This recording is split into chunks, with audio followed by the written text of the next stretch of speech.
તમારું ગામ? અમારું ગામ છે ભાણવડ તાલુકામાં ગડુ ગામ છે. અમે ખેતી કરીએ છીએ, બરાબર. તો અમને મેળાને માધવપુર નો સારી એવી મોજ કરવા માટે આવ્યા છે અને અમને બહુ જ મજા આવી છે. કે ભગવાન વિશે છે અને મેળો છે, પણ ભગવાન વિશે મેળો છે ને એ માટે અમને બહુ જ આનંદ છે. એમ કે મેળા તો ઘણા બધા હોય, પણ ભગવાનના મેળામાં જે મોજ આવે ને એવી મોજ ક્યાંય ન આવે. એમ એ દ્વારકામાં જન જોને તારો દીપરો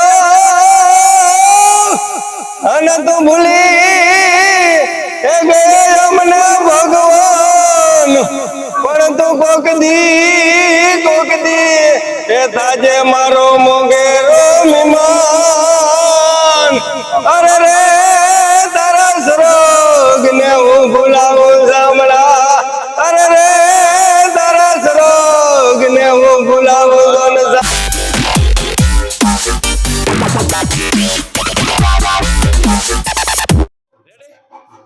નમસ્કાર મિત્રો, સ્વાગત છે તમારું અમારી ચેનલ લોહંગ ટ્રાવેલમાં. તો મિત્રો, હાલ આપણે ઉપસ્થિત છીએ અત્યારે માધવપુર, કે જ્યાં શ્રી કૃષ્ણ ભગવાન અને રૂક્ષ્મણીજીના વિવાહ થઈ રહ્યા છે અને તેની અંદર સરસ મજાનું 3 દિવસ માટે જે માધવરાયજી છે તેમનું ફુલેકો જૂની પરંપરા મુજબ અહીં થોડી જ વારમાં પ્રસ્થાન થવાનું છે. તો જોડાઈ રહેજો વિડીયોમાં અને વિડીયોને પૂરેપૂરો જોજો, જેથી તમને એક વર્ષો જૂની પરંપરા આપણને નિહાળવા મળશે.